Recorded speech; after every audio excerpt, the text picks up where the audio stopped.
What is going on, Phoenix Suns fans? I am super excited about today's preview show. It's been a little bit since I've done one of these little pregame preview shows, but my special guest here was nice enough to take some time out of his day to basically just talk Suns and Sixers. That's pretty much it, you guys. This is going to be a fun show. I am joined by special guest Philly Take with RB, and let me pull this little graphic up right here. He just passed 25 K subscribers on his YouTube channel. He is covering everything Philadelphia 76ers. He even throws in a few, Eagles content now and then and Philadelphia Phillies content here and there. Please go subscribe to Philly Take with RB right now. One of the best content creators out there. Somebody who's been really nice to me and has really, I've been a big fan of his content as well, and just doing great stuff over on his channel. Philly Take with RB. Go subscribe right now. I'm telling you guys, even if you're not a Sixers fan, please just go subscribe because he does great content there. So, RB, what's going on, man? Thank you so much for taking the time out of your day to be here. How you feeling, man? What's going on? Suns Geek, what's up, my man? Appreciate you having me on the show. I know we've been talking for a while, Yes, trying sir. to connect and do this, and I appreciate the kind words. Big fan of your content as well. Shout Thank out you. to Suns Nation. I know we're throwing down tomorrow night, but hey, man, it's always good to collab and connect with other content creators. And I'm excited for the matchup, and finally excited to get on here and do this with you and talk to all your fans as well. So appreciate everything you do, man. Yeah, man. Like you mentioned, we've been trying to do this for a little bit now. Last year was crazy. I originally wanted to get you on last year, but life happens and we were both super busy with our content. So once again, you guys go check out Philly Take with RB. All of his links are down below in the description. So we're just gonna jump right into it, man. Uh now, if you guys aren't familiar with what's going on with the Sixers, they obviously have started off the season a little rough. They are currently 4-6. If I'm correct, you guys went 3-1 this week. And Tyrese Maxey's currently averaging 25 points per game. Joel Embiid, who I'm sure we're going to talk about later, is averaging 27-9 to my knowledge. You guys are averaging 110 points per game, 24 assists, but the defense has been struggling to my knowledge. So just lay it all out, RB. What is going on with the Philadelphia 76ers? What is up with this strange start? We're going to cover the Harden and Cam Johnson injuries in a little bit, but just let it out, man. Go ahead and vent, rant, get it all out. Let's hear about the Sixers, man. Oh man, I love it. Another space for a therapy session. I love it, man. Exactly. Yeah, therapy Um, session. Exactly. but yeah, so we actually won 3 in a row, and then we lost our last 2. Both of those, we collapsed leads at the end, leading to this 4-6 start. The last 2 losses against the Wizards, and then the other night collapsing a 12-point lead with 4 minutes to go against the New York Knicks. Man, where do I start? Right. Obviously, we could talk about Joel Embiid. He's dealing with a plethora of issues. There's something going on with Joel Embiid.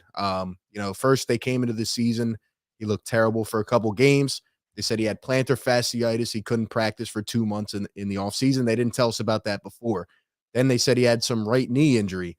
Then they said he's been out with a non-COVID illness. So now he's been battling that. He's not in shape. And that just kind of seems like a disaster to start the year. Maybe we can get it out of the way and hopefully he'll get better later on. But that's one of the things.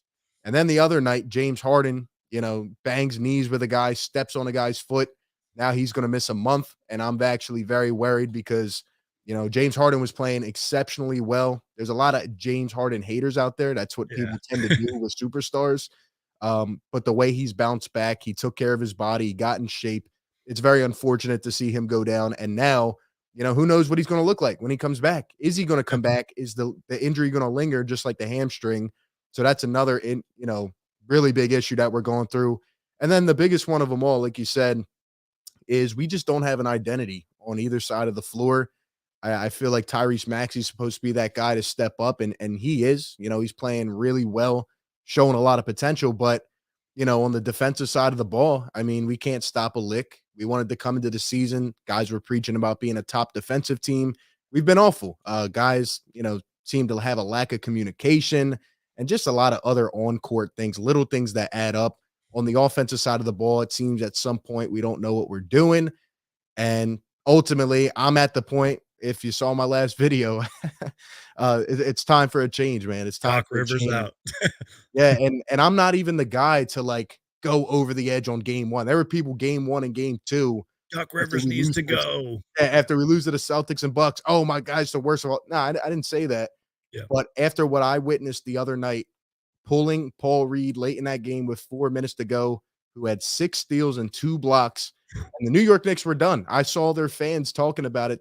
They were actually ready to fire their coach after the game, Yeah. and they had no life. And it's just a recurrence of Doc Rivers failing to read the room, failing to adjust, playing his systematic textbook game plan every single game.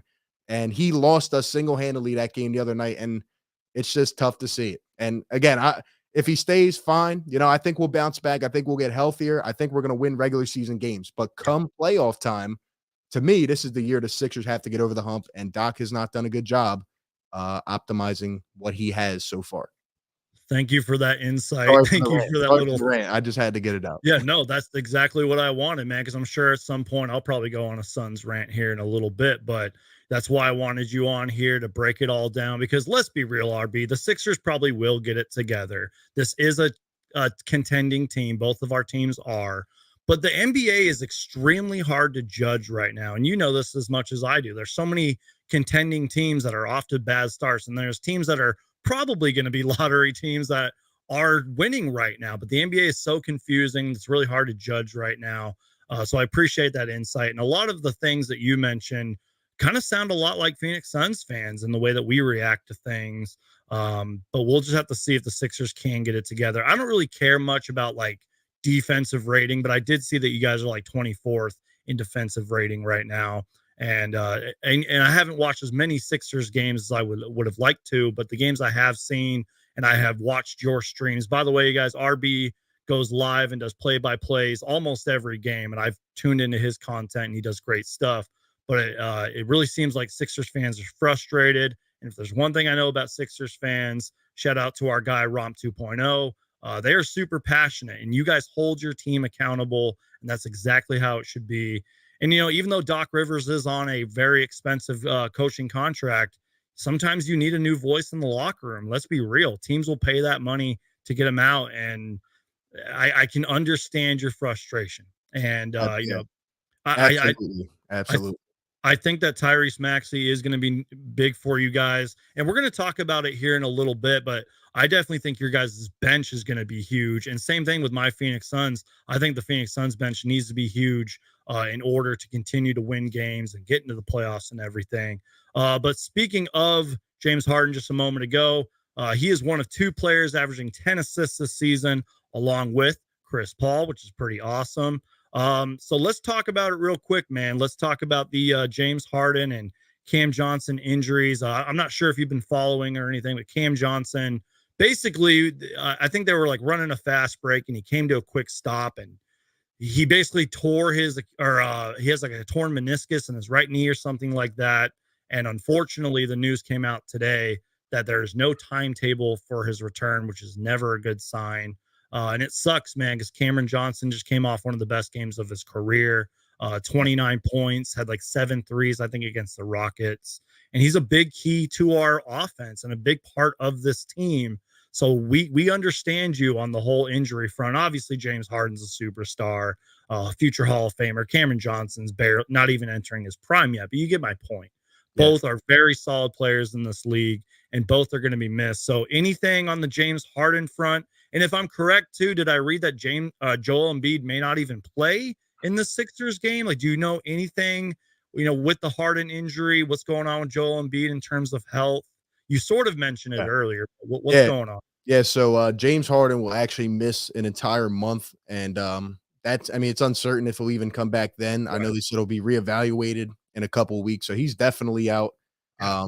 And yeah, I did see the Cam Johnson injury, which is definitely brutal. I feel like the Suns have really good role players around their main core. Yes, sir. Definitely wanna get later on to the Ayton situation. I wanna hear your Uh, take on that because it's kinda something I just have seen floating around for months, but definitely interesting there. But yeah, Cam Johnson, he's a sniper, man. If I yep. read correctly, he's averaging like 43% from deep this year. Yep.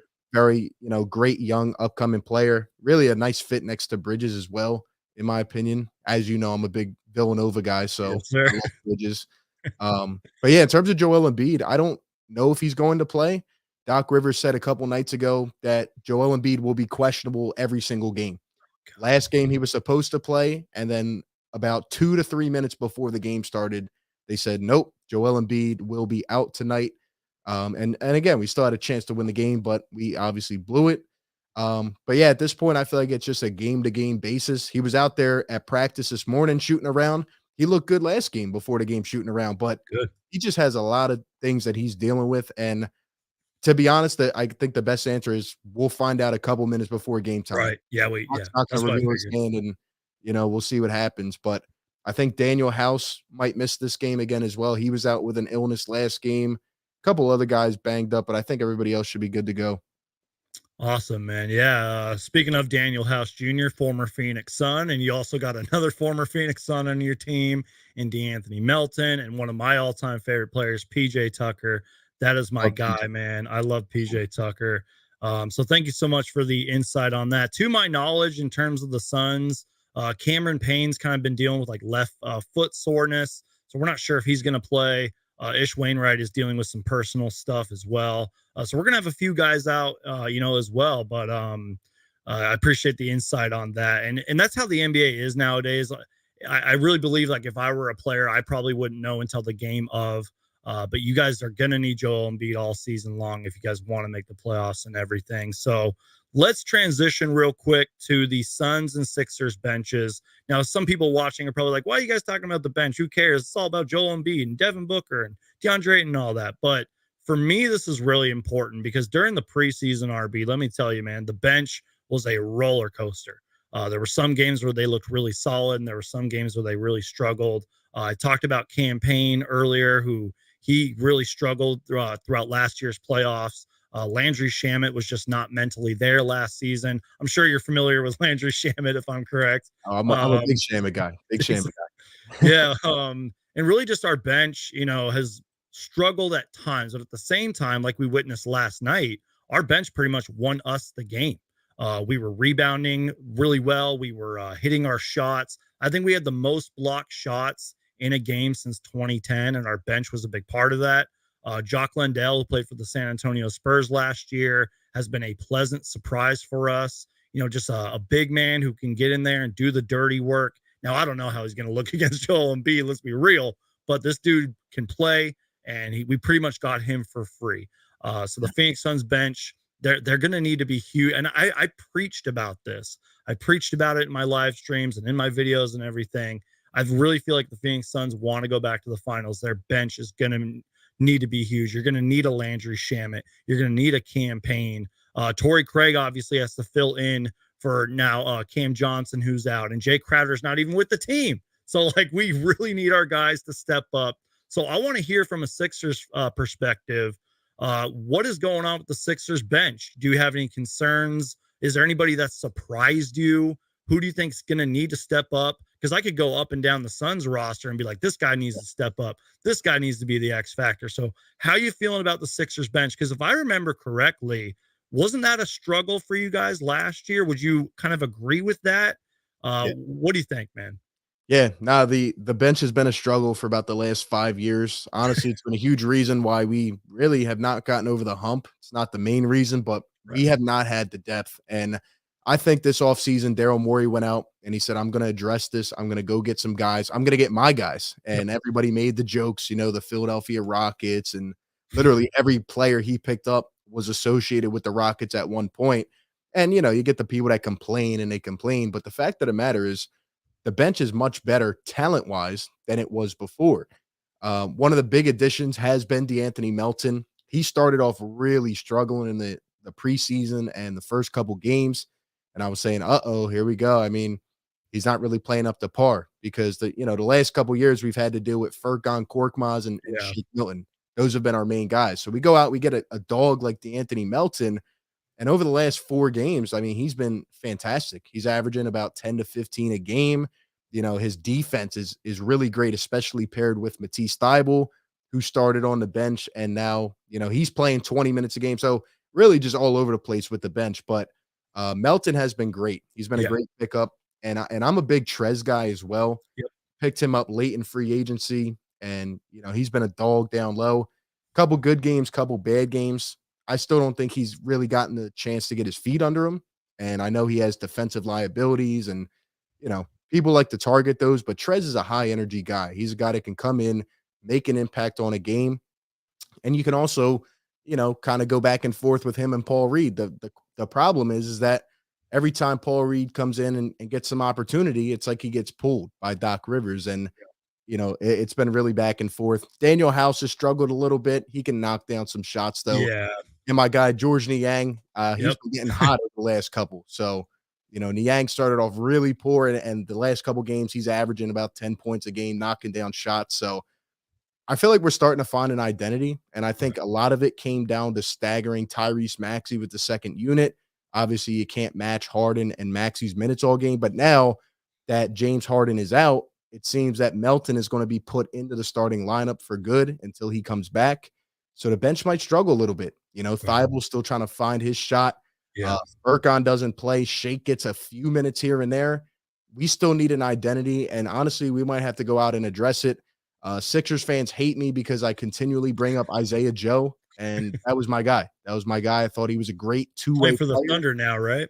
Yeah, he went out there and won a game for the Thunder There you go. early in the season. As soon as he goes there, Charles Bassey was let go, and he's out there with the G League Spurs having some pretty good success early on. So, I still think the Sixers will probably need more, especially right now, but it's kind of just a mix and match. It's like a back and forth type of thing. And it really will come down to how the guys are managed. And when you talked about the Suns bench, one thing I notice is just how well the Suns are coached by Monty Williams. Yeah.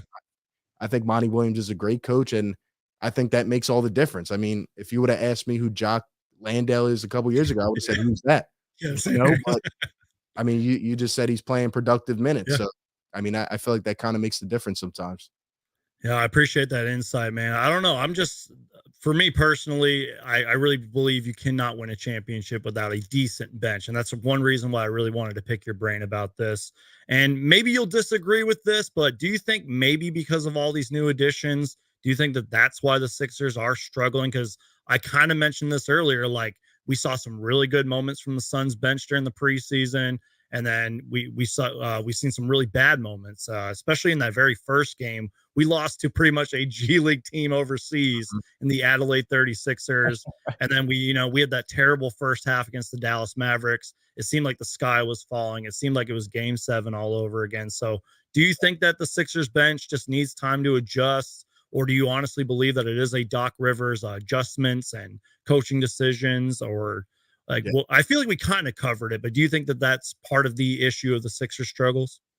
Although the bench started off really cold for the first couple games, I do think they will be okay. If you had to ask me a hierarchy structure of what's going on with the Sixers, I think the first thing that has caused us to struggle this way is actually Joel Embiid and his lack of health. Even when he was in there, he isn't the same interior force that Joel has been. He's looked terrible on defense when he was in there, and that's probably because of his poor health right now. And the other thing, again, is just the identity, trying to find the right amount of balance between Tyrese Maxey, James Harden. Harden was going off. He's kind of that glue piece who can do a little bit of everything. But then you have Tyrese Maxey, who sometimes is sitting in the corner, and there's not really like that plan, that game plan. Okay, we're going to run through Joel, then we'll let Maxey go off, or we'll kind of read the room that night. There hasn't really been much of that. And I blame Doc Rivers for that. And I think it takes a good coach to put things together. And now, without Harden, without Embiid, you got to get the most out of your players. You got to experiment. And I get frustrated, when I see a guy get 6 steals and 2 blocks and he's optimizing his opportunity and doesn't get a chance, to play. It's frustrating. But I do think there's some truth to what you're saying. It does take time for a team to establish chemistry. And I think that will continue to develop. But the defense has to step up as well. See, that's one thing I like about Monty Williams is he lets his guys play through mistakes. And if you are working your ass off in practice and during the game, he will keep you in, even if every Suns fan hates him after that. He does not care. And sometimes that's also a concern and a problem with Monty Williams is he trusts his guys a little too much. Like I Right. referenced Cam Payne's bad playoff last year. He got benched pretty much at one point, Yeah. but Monty Williams kept putting him out there even though he would struggle. But this year so far, I mean, knock on wood, it's been working because he gave Jock Lindell the minutes and he's producing out there. Landry Shamet has looked a lot better. His numbers aren't going to show you that he's playing better, but Landry Shamet is playing better, although a lot of Suns fans want him gone and traded and everything. But you can go up and down the list. We just got a lot of guys playing really well right now. So I'm going to ask you a few spontaneous questions, and then you're welcome to ask me some questions, and then we'll pretty much wrap up the show.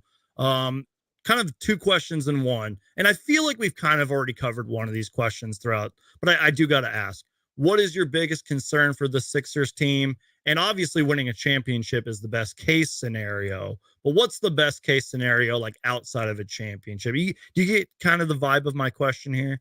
Yeah, absolutely. And it's something I've talked about a lot. Some people agree, some people disagree. It is what it is. I think the Sixers must reach the conference finals this year. There's Yeah, absolutely no excuse. right.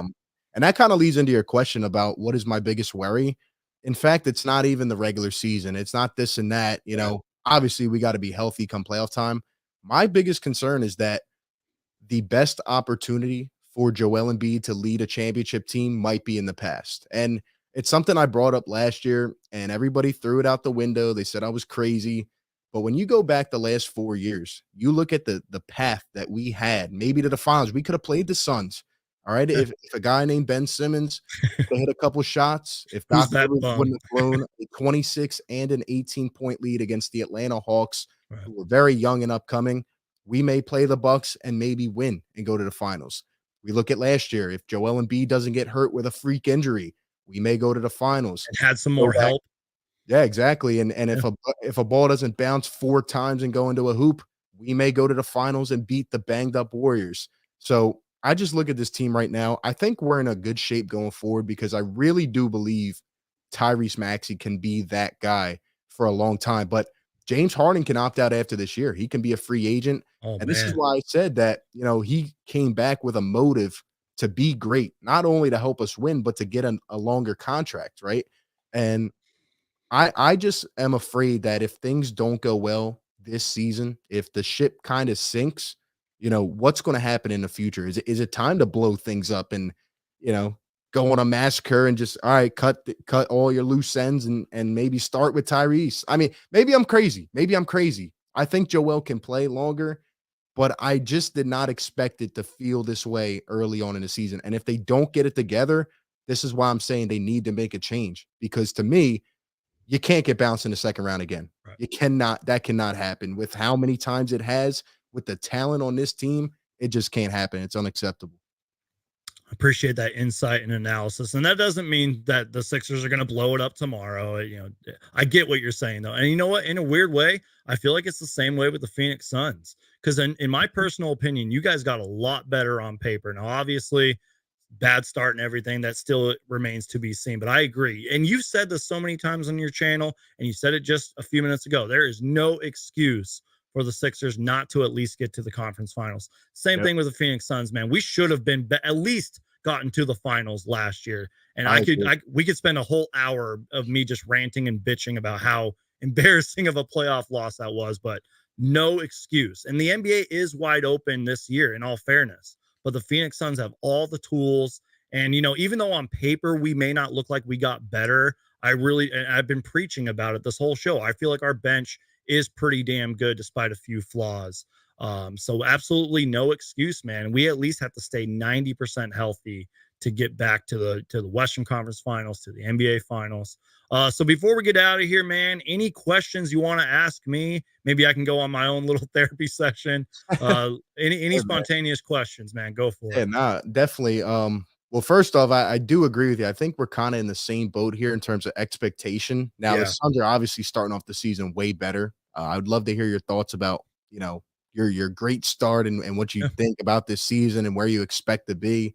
But I also have to hear about the DeAndre Ayton thing because, man, you know, I should have reached out to you before about this, but I've just been hearing so many things. I saw that press conference he had where it kinda looked like, 1 foot in, 1 foot out, like, trade me tomorrow. Yep. If he did that in Philadelphia, man, Oh God, not saying anything about Phoenix fans, of course, no. but I don't think he would have made it out of that press conference because it just kind of struck me as weird. And I guess my tailored question is DeAndre Ayton like, is there a personality issue there, or is it a structural issue with the Suns? And do you think he's bought back in 100%, or because obviously that's a big part of your team, if I'm not mistaken, in terms of winning this championship, like Ayton has to be there and he's got to be one of the guys.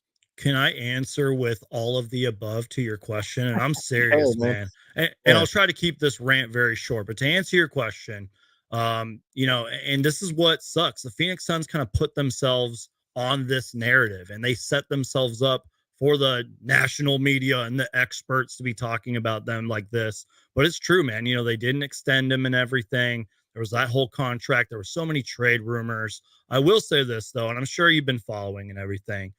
He did technically sign an offer sheet with the Indiana Pacers, and it Yeah. wasn't hours, it wasn't days, it wasn't a week, like seconds. The Suns matched that offer, and James Jones even talked about it, saying we are keeping DeAndre Ayton. He's a big part of what we do. He's the anchor of our offense, our defense, and, yeah, offense and defense. He really is an underrated defensive player. He's one of the best centers in the league, no question. But the problem is, I feel like there is a little bit of a character issue there. And he's one, in my personal opinion, I didn't really watch much of DeAndre Ayton coming out of college, but I heard some things about him. And I've pretty much watched every single game of him since he got drafted. He's a little bit more confident than he really should be. And, I kind of referenced this yesterday. I was on with my friends over at the Suns Jam Session podcast.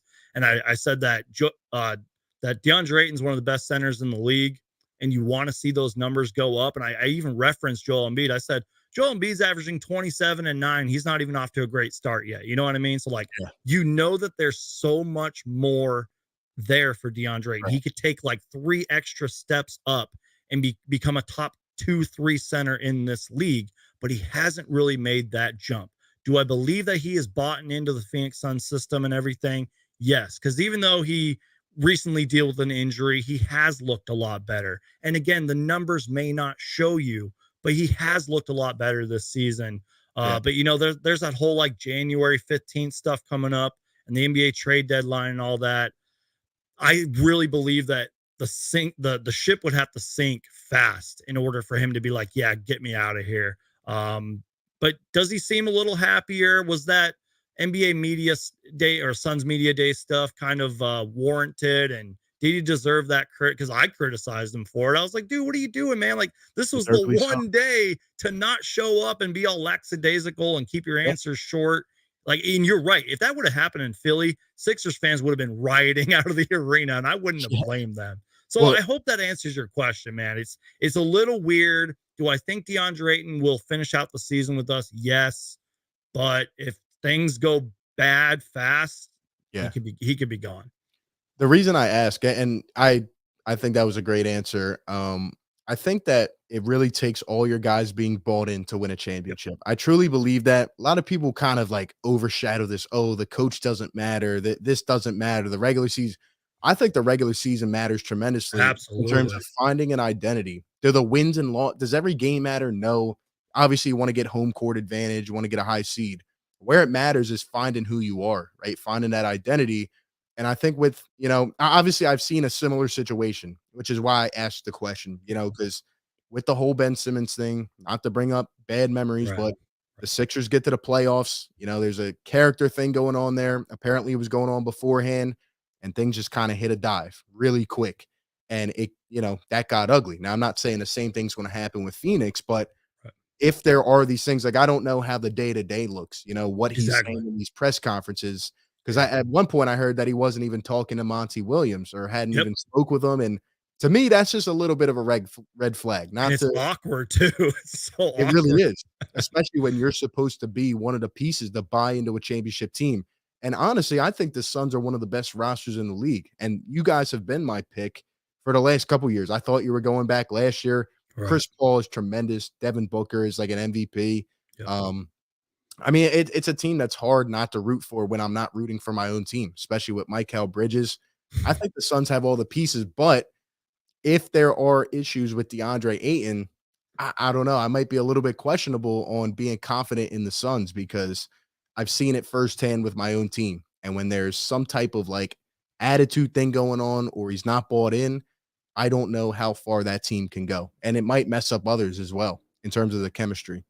Yeah, man. Well, thank you so much for all of your great insight and feedback. Seriously, man, thank you so much for being here. We went a little bit over 30 minutes, but I feel like we covered enough about this one game that we're going to be playing. I forget when we play you next, but I'm sure it's going to be a great game either way. And we'll just have to see how everything works out. I would love to have you back on, RB, anytime you want to come on this channel, man. You are totally welcome here. Just let the people know where they can find you, man. Tell them what you do on your channel, and tell us what's up, man. Absolutely, man. Yeah, I appreciate you having me on Philly Take with RB on YouTube and Instagram as well. Follow me on Twitter as well, RB Philly Take. I'm always talking Philly sports. I'm a crazed Philly sports animal, but I just love the game, man, and I appreciate everybody who comes out and supports. It's going to be an interesting game tomorrow. I would love to hear your prediction before we get out of Yeah, here. You think the Suns take the dub? Because if I'm being honest, that's all I am. I speak the truth. I don't see much of a way the Sixers have a chance in this game if Joel Embiid is out. Now, if he plays, I think that's a different story, and if he's healthy, but I just don't know. Like, we're not going to know until a few minutes before the game, probably. And based on what I saw last game, we're starting a tough stretch tomorrow. So Sixers have to pull one out pull one out of the hat to have a chance tomorrow, in my opinion. shame on me for not referencing this before we get out of here. Devin Booker seems to love playing against you guys. He's averaging Oh, like man. over 30 points a game. I think if DeAndre Ayton is engaged in this game, even if Joel Embiid is playing, even if let's say Joel Embiid has a huge game against DeAndre Ayton, I feel like we are kind of finding our rhythm. Now, this is our first big road trip of the season. If our bench can be a little bit productive, if Booker can have a great night, if DeAndre Ayton can even just play like 75% well against Embiid, I think we're going to win. So obviously I got my Suns here, especially since, everything we just covered, your six are struggling and everything. And who knows if Embiid even plays, especially if he's Yeah. not playing, I think we get the W. So Yeah. I don't know how we're gonna play these matchups. I would expect it'll probably be Tucker on Booker to begin yeah, the they game. love guarding each other, man. They love playing each Yeah. other. Yeah, hopefully he steps up. I mean, it's been our defense has definitely been subpar thus far, but hey, maybe it's a chance for us to get a big win. But it'll be interesting, man. I'm excited to see what happens, and I appreciate you having me on the show. Of course, man. Like I said, you are always invited on here. And seriously, you guys, even if you're not a Sixers fan, I highly encourage you guys go check out Philly Take with RB. Your content, man, has inspired me, and I'm not even joking. I'm not just saying that because you're on my show. Like, I do watch a lot of your videos. I watch as many of the streams that I can. RB goes live almost every game, if not every game. Does play-by-plays, does next day reactions and thoughts, and so much more on his channel. Seriously, guys, go check it out. And before we get out of here, RB, I showed you this at the start. I got to kind of pull up the full screen here. But Allen Iverson is arguably one of my favorite players, if not my all-time favorite player in NBA history. I got this starting lineup 1996 little action figure thing from the NBA's 50th anniversary season. These things are awesome. I love NBA history, man. So I just had to show you that before we get out of here. So That's once again, unbelievable, man. I have to take that off your hands. right. Once again, you guys, all the links are down below in the description. Follow and subscribe to Philly Take with RB. Thank you guys for being here. Thank you for everybody who's watching afterwards. If you're watching afterwards, let us know what you guys think of everything we discussed.